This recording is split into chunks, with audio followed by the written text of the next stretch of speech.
નમસ્કાર મિત્રો, ફરીથી સ્વાગત છે તમારું આજના મુખ્ય સમાચારોમાં.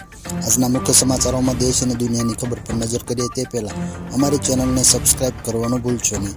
તો આજના સૌપ્રથમ સમાચારની વાત કરીએ તો ઠંડીના પ્રકોપ વચ્ચે શરદી ખાંસીના કેસમાં ઉછાળો. ગોત્રી હોસ્પિટલના સુપરિન્ટેન્ડન્ટે વાયરલ ઇન્ફેક્શનથી બચવા આપી મહત્વની સલાહ. ગુજરાતમાં છેલ્લા કેટલાક દિવસોથી ઠંડીનો પ્રકોપ સતત વધી રહ્યો છે, જેને અસરરૂપે શરદી, ખાંસી, કફ જેવી સમસ્યાઓના કેસોમાં નોંધપાત્ર વધારો જોવા મળી રહ્યો છે. આવી પરિસ્થિતિમાં સ્વાસ્થ્યનું રક્ષણ રાખવા માટે ગોત્રી હોસ્પિટલના સુપરિન્ટેન્ડન્ટે નાગરિકોને કેટલીક મહત્વપૂર્ણ સલાહો આપી છે. સમાચારમાં આગળ વધીએ તો શાકનો રાજા રીંગણનો ભાવ આસમાને. ગુજરાતમાં માર્કેટયાર્ડમાં 1 કિલોનો ભાવ 90 રૂપિયા સુધી બોલાયો. સમાચારમાં આગળ વધીએ તો નવસારીમાં ઓપરેશન મ્યુલ ફંડ હેઠળ 736 કરોડના સાયબર ફ્રોડનો પર્દાફાશ. દુબઈ કનેક્શન સામે આવ્યું. ઓપરેશન મ્યુલ ફંડ અંતર્ગત નવસારી જિલ્લાના મ્યુલ બેંક એકાઉન્ટનો ઉપયોગ કરીને સાયબર ફ્રોડ આચરનાર ટોળકીના 5 આરોપીઓને ઝડપી પાડી પોલીસે કાયદેસરની કાર્યવાહી હાથ ધરી છે. સમાચારમાં આગળ વધીએ તો ગુજરાતમાં ઠંડીનું જોર વધશે. હવામાન નિષ્ણાત પરેશ ગોસ્વામીની આગાહી. ડિસેમ્બરમાં કડકડતી ઠંડી પડશે. ગુજરાતમાં ડિસેમ્બર મહિનો શરૂ થતાની સાથે જ ઠંડીનું જોર જોવા મળી રહ્યું છે. શીતલહેરો ફૂંકાવાને કારણે રાજ્યમાં ઠંડીનું પ્રમાણ વધ્યું છે. ત્યારે હવામાન નિષ્ણાત પરેશ ગોસ્વામી દ્વારા જણાવવામાં આવ્યું છે કે 2 થી 3 મજબૂત વેસ્ટર્ન ડિસ્ટર્બન્સ પસાર થવાની શક્યતા જણાઈ રહી છે, જેને પગલે ડિસેમ્બર મહિનામાં ખાસ કરીને 21 ડિસેમ્બર બાદ રેકોર્ડ બ્રેક ઠંડી પડી શકે છે. રાત્રિનું તાપમાન એટલે કે લઘુત્તમ તાપમાન 10 ડિગ્રી કરતાં નીચે જઈ શકે છે. સમાચારમાં આગળ વધીએ તો ગુજરાતમાં આગામી તારીખ 11 થી 24 ડિસેમ્બર દરમિયાન રાજ્યવ્યાપી સશક્ત નારી મેળાનું આયોજન.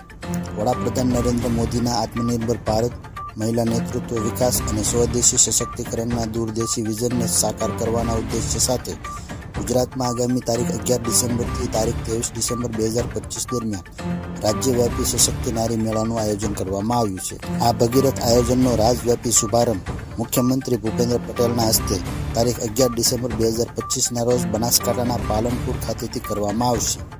સમાચારમાં આગળ વધીએ તો મતદાર યાદીમાં સામે આવ્યા ચોંકાવનારા આંકડા. 85 વર્ષથી વધુ ઉંમરના 4.21 લાખથી વધુ મતદારો. ગુજરાતમાં ચાલી રહેલા મતદાર યાદીમાં ખાસ સઘન સુધારણા કાર્યક્રમ અંતર્ગત ચોંકાવનારા આંકડા સામે આવ્યા છે. મુખ્ય ચૂંટણી અધિકારીઓની કચેરી દ્વારા સોમવારે જાહેર કરાયેલા એક નિવેદન મુજબ રાજ્યમાં 85 વર્ષથી વધુ વયના 4.21 લાખથી વધુ વરિષ્ઠ નાગરિકો નોંધાયા છે, જેમની ચકાસણીની કામગીરી હાલ ચાલી રહી છે. સમાચારમાં આગળ વધીએ તો સુરતમાં એક સાથે 18 અંગોનું દાન. એક સાથે એક દિવસે એક શહેરમાં 4 અંગદાન થયા હોય તેવી ભારતની પ્રથમ ઘટના. સમગ્ર રાજ્ય અને દેશમાં અંગદાન જનજાગૃતિ અભિયાનને જન આંદોલન બનાવનાર, જેમના અંગદાનના નિરંતર પ્રયાસોથી અંગોની જરૂરિયાત ધરાવતા અનેક દર્દીઓનું નવું જીવન મળ્યું છે તેવા અંગદાન જનજાગૃતિ ચેરિટેબલ ટ્રસ્ટના પ્રણેતા દિલીપ દાદા દેશમુખના જન્મદિવસે એક સાથે 4 બ્રેઇન-ડેડ વ્યક્તિઓના સફળ અંગદાન થયા છે. સમાચારમાં આગળ વધીએ તો રાજકોટમાં કેજરીવાલનો હુંકાર. હળદરનું આંદોલન ભાજપ ગુજરાત છોડો આંદોલન સાબિત થશે. આમ આદમી પાર્ટીના રાષ્ટ્રીય સંયોજક અને દિલ્હીના પૂર્વ મુખ્યમંત્રી અરવિંદ કેજરીવાલ આજે રાજકોટની મુલાકાતે આવ્યા હતા. શહેરના ભક્તિનગર સ્ટેશન પ્લોટ સ્થિત એન્જિનિયરિંગ એસોસિએશન હોલ ખાતે યોજાયેલા કાર્યક્રમમાં તેમણે જેલમાં ગયેલા ખેડૂતોના પરિવારજનો અને જામીન મુક્ત થયેલા ખેડૂતોનું સન્માન કર્યું હતું. સમાચારમાં આગળ વધીએ તો 3 થી 15 ડિસેમ્બર વચ્ચે કેન્સલ થયેલી ફ્લાઇટનું સંપૂર્ણ રિફંડ મળશે. ઇન્ડિગોએ કરી મહત્વની જાહેરાત. ભારે અંધાધૂંધી અને હજારો મુસાફરોની અસુવિધા પછી ઇન્ડિગોએ સોમવારે સાંજે એક મોટી અપડેટ આપી હતી. એરલાઇને જણાવ્યું હતું કે 3 થી 15 ડિસેમ્બર વચ્ચે રદ કરાયેલી ફ્લાઇટ માટે રિફંડની પ્રક્રિયા કરવામાં આવી રહી છે. સમાચારમાં આગળ વધીએ તો ચીને પુતિનની ભારત યાત્રા અંગે આપી પ્રતિક્રિયા.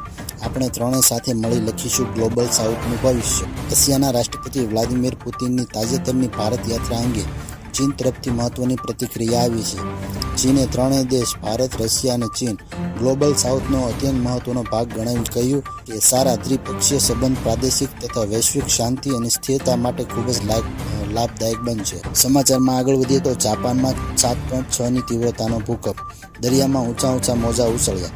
સુનામીની ચેતવણી જાહેર. સોમવારે જાપાનના ઉત્તર પૂર્વીય કિનારા પર એક મોટો ભૂકંપ આવ્યો, જેના કારણે 3 મીટર સુધી સુનામીની ચેતવણી આપવામાં આવી.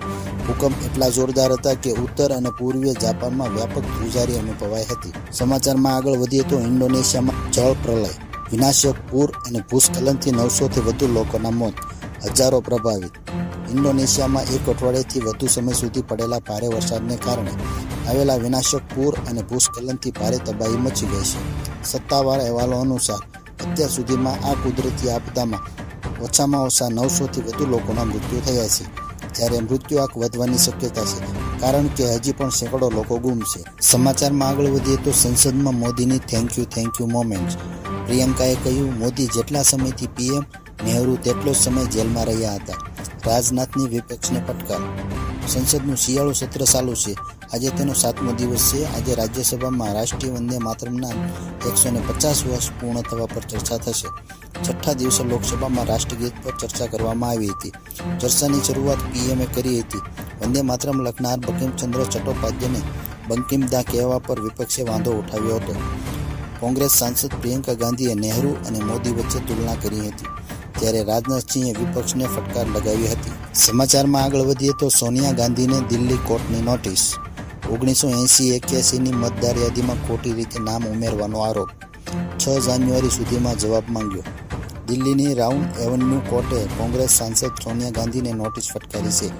આ નોટિસ તે અરજી પર આવી છે, જેમાં દાવો કરવામાં આવ્યો હતો કે સોનિયા ગાંધીનું નામ 1980-81ની મતદાર યાદીમાં ખોટી રીતે ઉમેરવામાં આવ્યું હતું. તો સૌપ્રથમ મતદાર યાદીમાં સામે આવ્યા ચોંકાવનારા આંકડા, જેમાં 85 વર્ષથી વધુ ઉંમરના 4.21 લાખથી વધુ મતદારો છે. ગુજરાતમાં ચાલી રહેલા મતદાર યાદીમાં ખાસ કરીને સઘન સુધારણા કાર્યક્રમ અંતર્ગત ચોંકાવનારા આંકડા સામે આવ્યા છે.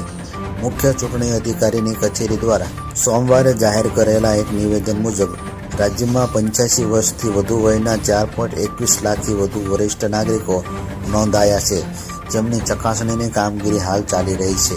લાખોની સંખ્યામાં મૃત અને સ્થળાંતરિત મતદારો. ચૂંટણી પંચની સઘન તપાસમાં મતદાર યાદીમાં રહેલી મોટી ક્ષતિઓ બહાર આવી છે. નિવેદનમાં જણાવ્યા અનુસાર યાદીમાં 17.94 લાખથી વધુ એવા મતદારોના નામ હતા જેઓ મૃત્યુ પામ્યા છે. આ ઉપરાંત 10.20 લાખથી વધુ મતદારો તેમના નોંધાયેલા સરનામે ગેરહાજર મળી આવ્યા છે. સૌથી મોટી સંખ્યા સ્થળાંતરિત મતદારોની છે, જેમાં 40 લાખથી વધુ મતદારો કાયમી ધોરણે અન્ય સ્થળે રહેવા ગયા હોવાનું તપાસમાં સામે આવ્યું છે. ડુપ્લિકેટ એન્ટ્રી અને ચકાસણી પ્રક્રિયા દરમિયાન 11.58 લાખથી વધુ ડેમોગ્રાફિકલી સિમિલર એન્ટ્રીઓ એટલે કે વસ્તી વિષયક સમાનતા ધરાવતી એન્ટ્રીઓ ધ્યાનમાં આવી છે. હાલમાં બૂથ લેવલ ઓફિસર અને ચૂંટણી નોંધણી અધિકારીના સ્તરે આ શંકાસ્પદ એન્ટ્રીઓની ખરાઈ કરવામાં આવી રહી છે. 74 લાખ ફોર્મ્સ પરત મળ્યા નથી. ચૂંટણી તંત્રના જણાવ્યા અનુસાર વિતરણ કરાયેલા ફોર્મમાંથી 74 લાખથી વધુ ગણતરી ફોર્મ હજુ સુધી પરત આવ્યા નથી. આ મુદ્દે 7થી 9 ડિસેમ્બર દરમિયાન માન્ય રાજકીય પક્ષોના BLO અને બૂથ લેવલ એજન્ટો વચ્ચે શ્રેણીબંધ બેઠકો યોજવામાં આવી રહી છે. અત્યાર સુધીમાં આવી 37,000થી વધુ બેઠકો યોજાઈ ચૂકી છે. જે મતદારોના ફોર્મ પરત મળ્યા નથી તેમની યાદી જિલ્લા ચૂંટણી અધિકારીની વેબસાઇટ પર જાહેર કરવામાં આવી રહી છે અને ટૂંક સમયમાં તે CEOની વેબસાઇટ ઉપર પણ ઉપલબ્ધ થશે. કામગીરી અંતિમ તબક્કામાં. ઉલ્લેખનીય છે કે ગુજરાતમાં SIR પ્રક્રિયા 27 ઓક્ટોબરથી શરૂ કરવામાં આવી હતી અને તે 11 ડિસેમ્બરના રોજ પૂર્ણ થશે. રાજ્યભરમાં 5.8 કરોડ મતદારોને ગણતરી ફોર્મનું વિતરણ કરવામાં આવ્યું હતું અને હાલમાં ગણતરીના તબક્કાની 99.76% કામગીરી પૂર્ણ થઈ ગઈ છે. મિત્રો, આ હતા આજના મુખ્ય સમાચાર.